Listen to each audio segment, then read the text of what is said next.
नमस्कार दोस्तों, महाभारत के पात्रों की श्रृंखला में आज हम बात कर रहे हैं महाभारत के प्रमुख पात्र महान धनुर्धारी सूतपुत्र कर्ण के जीवन परिचय के विषय में। दोस्तों, जैसा कि हमने पिछले भाग में जाना कि किस प्रकार इंद्रदेव के षड्यंत्र के कारण भगवान परशुराम ने कर्ण को श्राप दे दिया, और आज हम इस कहानी को आगे बढ़ाते हैं। तो चलिए शुरू करते हैं। जब भगवान परशुराम को ये ज्ञात हुआ कि कर्ण ने झूठ बोलकर उनसे शस्त्रों का ज्ञान अर्जित किया है, तो उन्होंने कर्ण को श्राप दे दिया कि कर्ण आवश्यकता पड़ने पर उनके द्वारा दिए गए दिव्यास्त्रों के अनुसंधान की विधि ही भूल जाएंगे। अर्थात भगवान परशुराम ने जो दिव्यास्त्र कर्ण को दिए थे वो कर्ण के लिए अब व्यर्थ साबित होंगे। भगवान परशुराम द्वारा श्राप मिलने के कारण अब कर्ण के आंखों से अश्रु की धारा बहने लगी। फिर कर्ण ने भगवान परशुराम से कहा, हे गुरुदेव, श्राप तो मुझे आपने अभी दिया है, पर अभिश्रापी तो मैं जन्म से हूँ। हाँ, हूँ मैं एक सूतपुत्र, और मुझे एक सूतपुत्र होने में कोई लज्जा नहीं है, अपितु गर्व है। हमेशा से ही मुझे सूतपुत्र कहकर मेरा अपमान किया गया है, पर मेरी योग्यता किसी को क्यों नजर नहीं आती? हे गुरुदेव, कोई जन्म से तो अपनी जाति नहीं चुनता ना, पर यह समाज मनुष्य को जाति में क्यों बांट देता है? क्या जाति ही सब कुछ है? मनुष्य की योग्यता का कोई महत्व नहीं है। गुरुदेव, आपका जन्म भी तो एक ब्राह्मण परिवार में हुआ था, पर आप अपने कर्म से एक क्षत्रिय कहलाए। हाँ, ये सत्य है कि मैंने आपसे असत्य कहा है कि मैं एक ब्राह्मण बालक हूँ, क्योंकि मुझे आपसे शस्त्र बल का ज्ञान प्राप्त करना था, क्योंकि अपना परिचय छिपाने के अतिरिक्त मेरे पास कोई और विकल्प शेष नहीं था, क्योंकि कोई भी गुरु एक सूतपुत्र को धनुर्विद्या का ज्ञान नहीं देना चाहता था, और मैं ये बात बहुत अच्छी तरह जानता था कि आप मेरी वास्तविकता को जानने के पश्चात मुझे कभी भी शिक्षित नहीं करेंगे। पर विश्वास करिए गुरुदेव, मैंने आपसे शिक्षा लेने में कोई कोताही नहीं बरती है। मैंने जो भी परिश्रम किया है पूर्ण श्रद्धा से किया है। हे गुरुवर, आपके अधीन कई वर्षों तक शिक्षा ली है मैंने। आप ही बताइए, क्या इस कर्ण ने कभी भी आपकी किसी भी आज्ञा का उल्लंघन किया है? क्या ये सूतपुत्र कभी भी किसी भी परीक्षा में असफल हुआ है? मैं कई वर्षों से आपके समक्ष हूँ।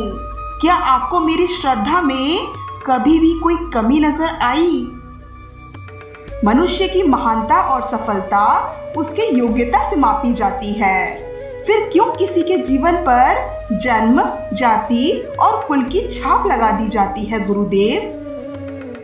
जब विश्वामित्र राजकुल में जन्म लेकर ब्रह्म ऋषि बन सकते हैं, जब गुरु द्रोणाचार्य ब्राह्मण कुल के होकर क्षत्रियों को ललकार सकते हैं, जब मेरे महान गुरु भगवान परशुराम एक ब्राह्मण होकर शस्त्र धारण कर सकते हैं, तो फिर एक सूतपुत्र के साथ ये अन्याय क्यों गुरुदेव? आखिर क्यों? क्यों एक नीची जाति के सूतपुत्र को शिक्षा के अधिकार से वंचित रखा जाता है?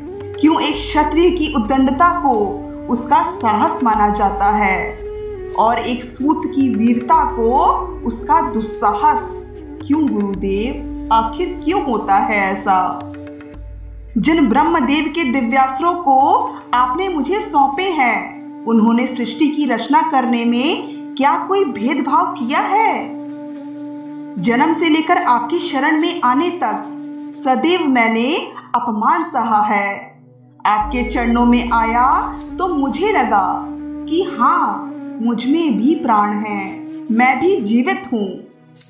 आपकी छत्र छाया से मैं वंचित नहीं रहना चाहता था गुरुदेव। ये कर्ण केवल सम्मान से जीवन जीने का अधिकार चाहता था, इसलिए जीवन में पहली बार असत्य कहा गुरुदेव।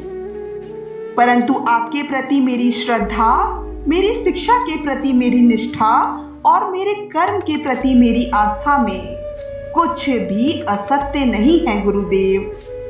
आपके इस शिष्य ने आपकी हर शिक्षा, हर परीक्षा को ईश्वर का प्रसाद मानकर ग्रहण किया है गुरुदेव।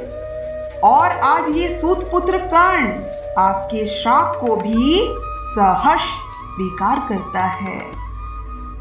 पर आपसे मैं इतना अवश्य कहूंगा गुरुदेव कि मेरा सूत पुत्र होना मेरे अधिकार में नहीं था। पर मैं आपसे इतना अवश्य कहूंगा गुरुदेव कि आपने मुझे उस भूल के लिए श्राप दिया है जिस पर मेरा वश नहीं था गुरुदेव। इस पर भगवान परशुराम कर्ण से कहते हैं, तुम्हारे जन्म पर अधिकार नहीं था, ये मैं जानता हूं कर्ण, परंतु तुम्हारा वश तुम्हारे कर्म पर तो था ना, और तुम्हें श्राप तुम्हारे असत्य बोलने के कर्म के कारण मिला है। इस पर कर्ण भगवान परशुराम से कहते हैं, नहीं गुरुदेव, एक सूत पुत्र को श्राप मिला है क्योंकि उसका जन्म एक ब्राह्मण कुल में ना होकर एक सूत कुल में हुआ है।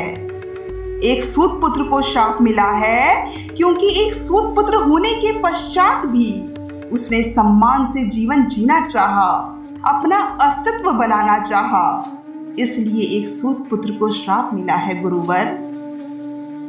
इस पर भगवान परशुराम कर्ण से कहते हैं, अपने गुरु से सत्य ना बोलने की भूल तुमसे हुई है कर्ण, और एक गुरु ने अपने शिष्य का सत्य जाने बिना ही उसे श्राप दे दिया।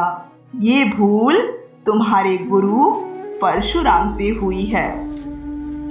कर्ण के सभी वचनों को सुनकर भगवान परशुराम कर्ण से आगे कहते हैं, तुम ठीक कहते हो पुत्र कर्ण, कोई भी मनुष्य अपने जन्म से नहीं अपने कर्म से जाना चाहिए।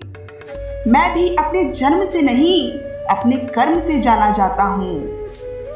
मैंने तुम्हें श्राप देकर तुम्हारे साथ बहुत गलत किया है, मुझे क्षमा कर देना पुत्र कर्ण। इस पर कर्ण भगवान परशुराम से कहते हैं, ऐसा मत कहिए गुरुदेव, आपका श्राप भी मेरे लिए पूजनीय है।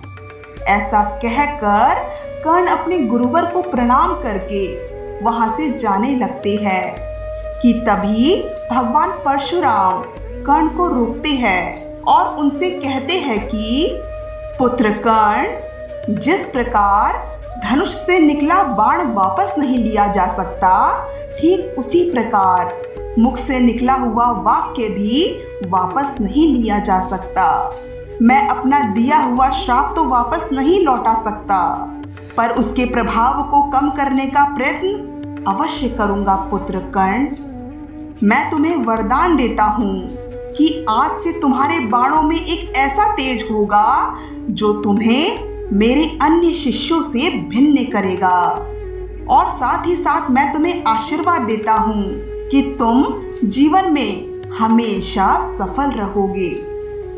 अब कर्ण भगवान परशुराम के चरण स्पर्श करके उनसे कहते हैं, आपके पास मेरी शिक्षा पूर्ण हुई, गुरु दक्षिणा मांगिए गुरुदेव। इस पर भगवान परशुराम कर्ण से कहते हैं, गुरु दक्षिणा क्या मांगू मैं तुमसे पुत्र कर्ण, सब कुछ तो मैंने तुमसे छीन लिया है, अब तो तुम्हें कुछ देना चाहता हूँ मैं। ये लो पुत्र कर्ण, ये मेरा दिव्य धनुष है, विजयी धनुष। जब तक ये तुम्हारे हाथों में रहेगा तब तक संसार का कोई भी योद्धा तुम्हें पराजित नहीं कर पाएगा। भगवान परशुराम कर्ण से आगे कहते हैं, जाओ पुत्र जाओ, इस अभिशापित जीवन को स्वीकार करो।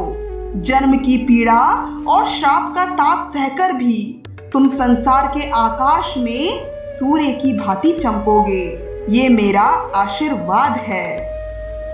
इस पर कर्ण भगवान परशुराम से कहते हैं, हे गुरुदेव, जिस प्रकार माता की मार संसार का सबसे बड़ा प्यार होता है, ठीक उसी प्रकार गुरु की फटकार व श्राप भी महादेव के प्रसाद से कम नहीं होता। आपका ये शिष्य कर्ण आपके श्राप को अमृत समझकर सहर्ष स्वीकार करता है। मैं आपको वचन देता हूँ गुरुदेव कि आपको अपने इस शिष्य पर हमेशा गर्व रहेगा। ऐसा कहकर कर्ण अपने गुरुदेव के चरण स्पर्श कर उनसे आज्ञा लेकर वहां से चल देते हैं अपने जीवन की नई शुरुआत करने। तो ये थी दोस्तों भगवान परशुराम द्वारा कर्ण के महान धनुर्धारी बनने के सफर की कहानी। आज के लिए बस इतना ही। अगली वीडियो में हम कर्ण के जीवन से संबंधित कई और विषय पर चर्चा करेंगे। तब तक के लिए धन्यवाद।